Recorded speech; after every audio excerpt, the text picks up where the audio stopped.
বাজেটে ব্যক্তি শ্রেণীর করমুক্ত আয়ের সীমা 4.5 লাখ টাকা করার প্রস্তাব করেছে ব্যবসায়ীদের শীর্ষ সংগঠন এফবিসিসিআই। বুধবার রাজধানীতে আগামী বাজেট নিয়ে এনবিআর এর পরামর্শক কমিটির সভায় এ প্রস্তাব দেওয়া হয়। এ সময় বিনিয়োগ ও ব্যবসার সম্প্রসারণে এনবিআর এর হয়রানি বন্ধের দাবি করেন তারা। সভায় অর্থ উপদেষ্টা বলেন, আগামী বাজেট হবে বাস্তবায়নযোগ্য। চলতি অর্থবছরের বাজেটে ব্যক্তির করমুক্ত আয়ের সীমা রাখা হয় 3.5 লাখ টাকা। গেল কয়েক বছর ধরে বিভিন্ন মহল থেকে এই সীমা বাড়ানোর প্রস্তাব করা হলেও তা করা হয়নি। এবারও 4.5 লাখ টাকা করমুক্ত আয় সীমার প্রস্তাব করেছে ব্যবসায়ীদের শীর্ষ সংগঠন এফবিসিসিআই। লাভ করলে না ট্যাক্স দিবেন, কর্পোরেট ট্যাক্সের কথা বলছি। এফবিসিসিআই ও রাজস্ব বোর্ডের আয়োজনে আগামী অর্থবছরের বাজেট নিয়ে আলোচনায় ব্যবসায়ীরা নানা সমস্যা ও সম্ভাবনার কথা তুলে ধরেন। বলেন, দুর্নীতি, চাঁদাবাজি ও অনিয়মের কারণে নানা ধরনের প্রতিবন্ধকতার মধ্যে পড়েন তারা। ব্যবসায়ীরা চান নিরবিচ্ছিন্ন বিদ্যুৎ ও জ্বালানি। তাই বাজেটে কর হার কমানোর পাশাপাশি কর ভীতি দূর করার আহ্বান ব্যবসায়ীদের। মূল্যস্ফীতি এবং নিম্ন আয়ের মানুষের প্রকৃত আয় বিবেচনায় নিয়ে ব্যক্তি শ্রেণীর করমুক্ত আয়ের সীমা 1 লক্ষ টাকা বৃদ্ধি করে 4,50,000 টাকা, সিনিয়র সিটিজেন এবং নারীদের জন্য 5 লক্ষ টাকা নির্ধারণ করার সুপারিশ করছি। আপনাদের দুঃখ আমাদের এনবিআর বুঝে না, এনবিআর এর দুঃখ আপনারা বুঝেন না। এইখান থেকে যদি বের হইতে হয় একটাই উপায়, সেটা হচ্ছে ডিজিটাইজেশন এন্ড অটোমেশন। অনুষ্ঠানে অর্থ উপদেষ্টা বলেন, আগামী বাজেট হবে বাস্তবায়নযোগ্য। আইএমএফ এর ঋণ নিয়ে শঙ্কা নেই, তবে যুক্তরাষ্ট্রের শুল্ক নীতি নিয়ে আলোচনা চলছে বলেও জানান তিনি। এ সময় বাণিজ্য উপদেষ্টা বলেন, বিগত সরকার ন্যায্যতা ভিত্তিক বাজেট না করায় অর্থনীতি ক্ষতিগ্রস্ত হয়েছে। গালমন্দ অনেক খাচ্ছি, সেটা আমরা মাইন্ড করি না। কাজ করতে হলে আপনার কিছুটা ভুল ত্রুটি থাকবে, ফেলিংস থাকবে, but we are always open to a discussion. Fascist আমলে কিভাবে ক্রোনিস তৈরি হয়েছে এবং এই যে ব্যয়ের মহোৎসব করে আমরা এখনো মন্ত্রণালয়ে বসে দেখতে পাই যে বিভিন্ন অপ্রয়োজনীয় প্রকল্পে যেন মনে হয় যে ব্যয় করাটা একটা ঈদ পালন করা। এলডিসি উত্তরণের চ্যালেঞ্জ মোকাবেলায় আগামীতে শুল্ক নির্ভরতা কমিয়ে আয়কর ও মূসকের উপর জোর দেয়া হবে বলেও জানান সংশ্লিষ্টরা। আমাদেরকে আসলে একটু স্ট্রাকচারাল জিনিসগুলো নিয়ে ফোকাস করতে হবে। এবং Shafil Alam Sujan, Independent News, Dhaka. Share বাজারের পরিস্থিতি উন্নয়নে কোনো পদক্ষেপই কাজে আসছে না। চলতি মাসের 18 কার্য দিবসের মধ্যে 15 দিনই কমেছে ডিএসসির প্রধান সূচক। এ মাসে ডিএসএক্স সূচক কমেছে 300 পয়েন্টের বেশি। তারল্য সংকট আর ধারাবাহিক পতনে দিশে হারা বিনিয়োগকারীরা। খাত সংশ্লিষ্টরা বলছেন, নিয়ন্ত্রক সংস্থা নিষ্ক্রিয়তাই বাজারের এ অবস্থার জন্য দায়ী। শেয়ার বাজারে চলছে ধারাবাহিক দরপতন। এর ফলে বাজেটে স্থিতিশীলতা ফিরে আনা চ্যালেঞ্জিং হয়ে পড়েছে। নানা উদ্যোগেও কার্যকর ফলাফল পাওয়া যাচ্ছে না। প্রতিদিন সূচকের পতনের সাথে মূলধন হারাচ্ছে বিনিয়োগকারীরা। প্রধান সূচক ডিএসইএক্স বিশ্লেষণ করে দেখা গেছে, এপ্রিল মাসে বেশিরভাগ কার্যদিবসেই সূচকের পতন ছিল ডিএসইতে। ঈদের ছুটি শেষে মাসের শুরুতে ডিএসইএক্স এর অবস্থান ছিল 5,219 পয়েন্ট। মাস শেষে অবস্থান করছে 4,917 পয়েন্টে। 18 কার্যদিবসে সূচক হারিয়েছে 302 পয়েন্ট।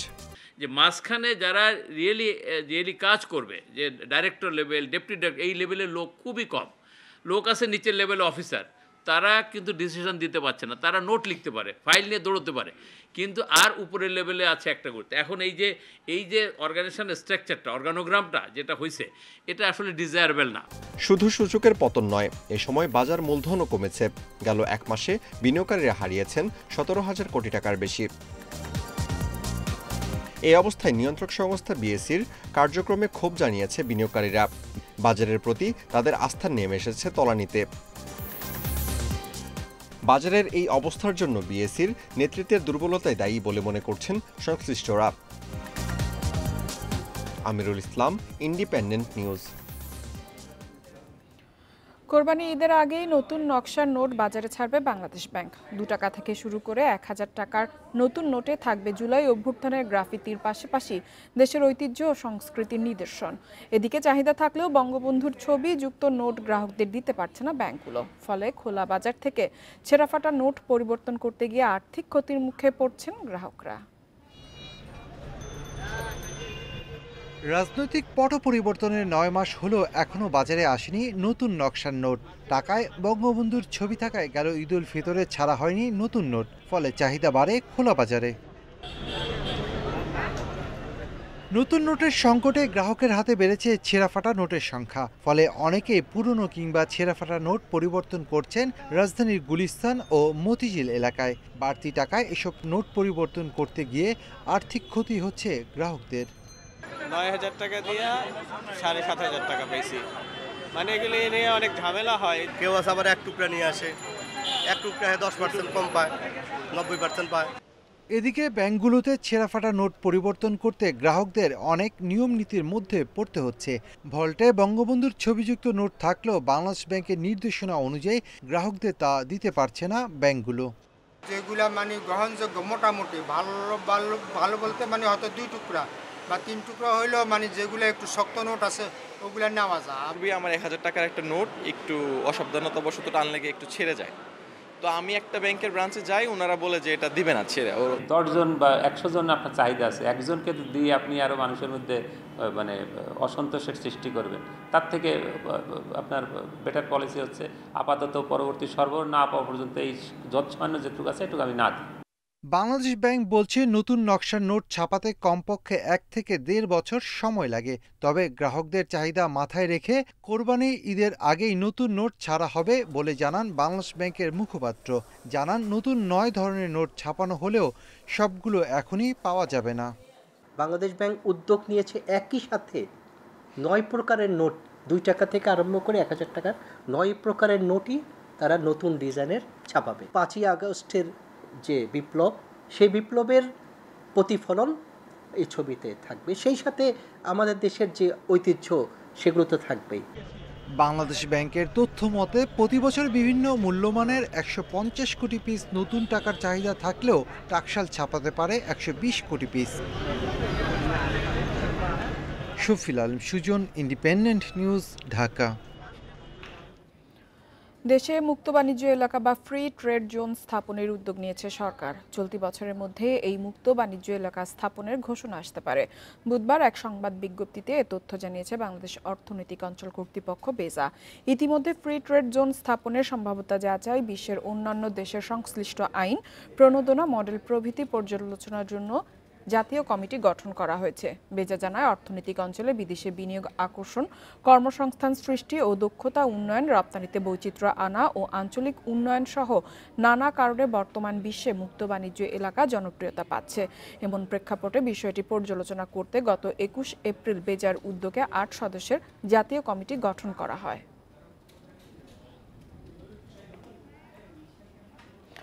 রাজধানীর মোহাম্মদপুরে ঢাকা উদ্যান এলাকায় নকশা বহির্ভূত ভবনের অংশ ভাঙতে অভিযান চালিয়েছে রাজুক। দুপুর 12:30 থেকে শুরু হয় অভিযানে অনুমোদনবিহীন 14 তলা একটি ভবন ভাঙা হয়। রাজুক জানায় অনুমোদিত নকশার বাইরে গিয়ে অবৈধভাবে তৈরি ও ঝুঁকিপূর্ণ ভবনগুলো চিহ্নিত করে এ অভিযান চালানো হচ্ছে। এর আগে মঙ্গলবার রাজধানীর পীরেরবাগে 3টি ভবনের নকশা বহির্ভূত অংশ ভেঙে দেয়া সহ 17টি ভবনে অভিযান চালায় রাজুক। জরিমানা করা হয় 1.5 লাখ টাকা। একই সাথে কেরানীগঞ্জে নির্মাণাধীন আরও 8টি ভবনে মোবাইল কোর্ট পরিচালনা করা হয়। এ সময় 3টি বাড়ির আংশিক ভেঙে ফেলা সহ 2 লাখ টাকা জরিমানা করা হয়। একটি ভবনের বিদ্যুৎ বিচ্ছিন্ন এবং 21টি ভবনের বিদ্যুতের মিটার জব্দ করা হয়।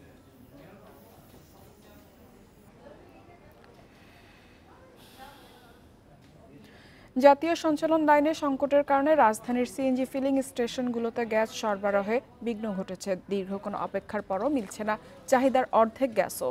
রাজধানীর মগবাজার, মহাখালী, রামপুরা সহ বেশ কিছু এলাকায় সিএনজি ফিলিং স্টেশনগুলোর বাইরে অপেক্ষমান যানবাহনের দীর্ঘ সারি দেখা গেছে। ফিলিং স্টেশন কর্তৃপক্ষ বলছে কম্প্রেসর চালু করেও চাহিদার অর্ধেক গ্যাস দেয়া যাচ্ছে না। এতে আর্থিক ক্ষতির মুখে পড়তে হচ্ছে তাদের। পেট্রোবাংলা জানিয়েছে গরমে বিদ্যুতের চাহিদা বাড়ায় বিদ্যুৎ কেন্দ্রগুলোতে গ্যাসের সরবরাহ বাড়াতে হয়েছে। এতে বাণিজ্যিক ও শিল্পের গ্রাহকের বরাদ্দ কমেছে। এদিকে গ্যাস সংকটের সবচেয়ে বেশি ভোগান্তিতে পড়েছেন সিএনজি চালিত অটো রিকশা ও প্রাইভেট কার। মনে করেন আইলে মনে করেন যে পেশা টাকা 190, কিন্তু গ্যাস যোগে 50 টাকা, 70 টাকা, 80 টাকা, এটা 2 টিপ মারলে গ্যাস জায়গা। এক সপ্তাহ বেশি দেখা গেল, দিনে আগে একবার গ্যাস নিলে সারাদিন চলতে পারতাম, এখন 4 বার গ্যাস নিতেছি, এরপরও চলতে পারতেছি না। আগে 1200-1400 টাকা বেতন পাইছি, এখন 300-400 টাকা বেতন পাই, সংসার চলে না। বিশ্বজুড়ে অস্থিরতায় অর্থনৈতিক সংস্কারগুলো শুধু প্রয়োজন নয়, তা বাধ্যতামূলক বলে মনে করেন ইন্টারন্যাশনাল চেম্বারের চেয়ারম্যান মাহবুবুর রহমান। এদিকে কেন্দ্রীয় ব্যাংকের ডেপুটি গভর্নর জানান, দ্রুত সময়ের মধ্যে আর্থিক খাতের সংস্কারগুলো দৃশ্যমান হবে। মঙ্গলবার রাজধানীর একটি হোটেলে আয়োজিত সেমিনারে এসব কথা উঠে আসে। মার্কিন প্রেসিডেন্ট ডোনাল্ড ট্রাম্পের নতুন শুল্ক নীতির ফলে টালমাটাল বিশ্ব অর্থনীতি। এমন পরিস্থিতিতে দেশের ব্যাংকিং খাতকে শক্তিশালী করা ও শুল্ক নীতির প্রভাব পরবর্তী পদক্ষেপ নিয়ে এই সেমিনার। এ সময় আইসিসিবির চেয়ারম্যান জানান, দেশের উপর ট্রাম্প প্রশাসনের আরোপ করা শুল্ক বাস্তবায়িত হলে ব্যাংকিং খাতে যথেষ্ট চাপ তৈরি হবে। তবে শুল্ক নীতিকে একটা সুযোগ হিসেবে নিয়ে অর্থনীতির বহুমুখীকরণ করা যেতে পারে বলে জানান আন্তর্জাতিক chamber of commerce global banking কমিশনের চেয়ারম্যান। ট্রাম্পের শুল্ক নীতি সম্পূর্ণরূপে বাস্তবায়িত হলে রপ্তানি আয় সীমাবদ্ধ হয়ে পড়বে। এতে আন্তর্জাতিক বাণিজ্যের উপর নির্ভরশীল খাতগুলো যথেষ্ট চাপের মধ্যে পড়বে।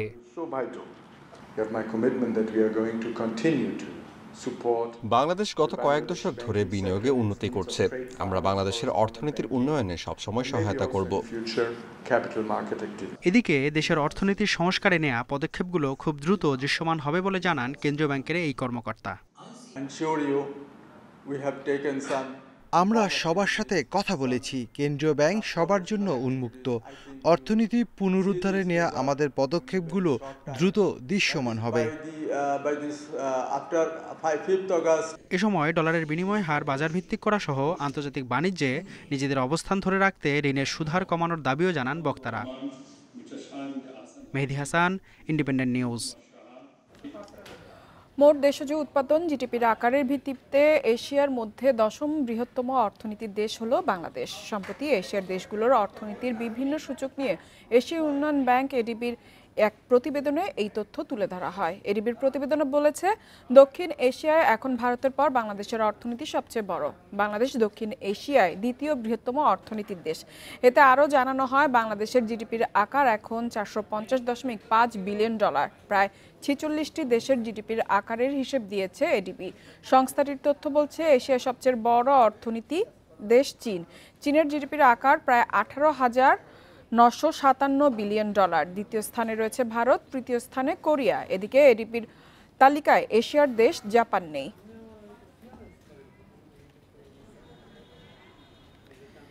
ঈদুল আজহা উপলক্ষে এবছর ফ্রিজ কিনুন হাম্বা জিতুন শিরোনামে নতুন এক সিজন চালুর ঘোষণা দিয়েছে ইলেকট্রনিক্স পণ্য উৎপাদনকারী প্রতিষ্ঠান মিনিস্টার। সম্প্রতি মিনিস্টার মাইওয়ান গ্রুপের প্রধান কার্যালয়ে এক সংবাদ সম্মেলনে প্রতিষ্ঠানটির উপব্যবস্থাপনা পরিচালক হুমায়ুন কবির এই অফারের ঘোষণা দেন। এই অফারের মাধ্যমে মিনিস্টার ফ্রিজ কিনে স্ক্র্যাচ কার্ড ঘষে গ্রাহকরা গরু ক্যাশ ভাউচার সহ পেতে পারেন নিশ্চিত ডিসকাউন্ট। এছাড়া মিনিস্টার এসি কিনে গ্রাহকরা পাবেন সর্বোচ্চ 12,000 টাকার নগদ মূল্য ছাড়, আর এক্সচেঞ্জ অফারে পাবেন 30% পর্যন্ত ডিসকাউন্ট ও ফ্রি ইনস্টলেশন। অনুষ্ঠানে মিনিস্টার মাইওয়ান গ্রুপের head of brand marketing and communication Sohel Kibria উপস্থিত ছিলেন।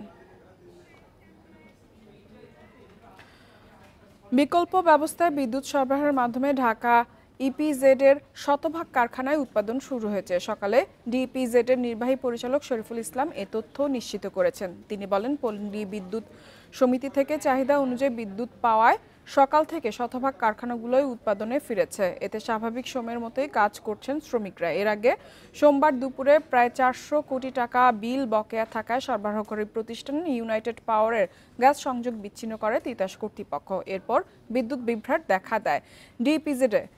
সে সময় সব কারখানা ছুটি ঘোষণা করে কর্তৃপক্ষ। বিদ্যুতের সমস্যাটা এখন আর নাই। আরবি অর্থাৎ পল্লী বিদ্যুতের মাধ্যমে আমাদের এখানে বিদ্যুৎ সরবরাহ করা হচ্ছে এবং আমাদের ইপিজেডের যতটুকু রিকোয়ারমেন্ট আছে বিদ্যুতের তা সম্পূর্ণই এখন পল্লী বিদ্যুৎ সরবরাহ করছে। এই জন্য বিদ্যুৎ সংক্রান্ত কোনো সমস্যার জন্য কোনো ফ্যাক্টরি এখন বন্ধ নাই। আর এই ছিল অর্থনীতি সারাদিনের আজকের আয়োজনে। ইন্ডিপেন্ডেন্ট টেলিভিশনের সব খবর আরও জানতে চোখ রাখুন ফেসবুক, ইউটিউব এবং এক্সে। আমন্ত্রণ আমাদের পরবর্তী সংবাদে।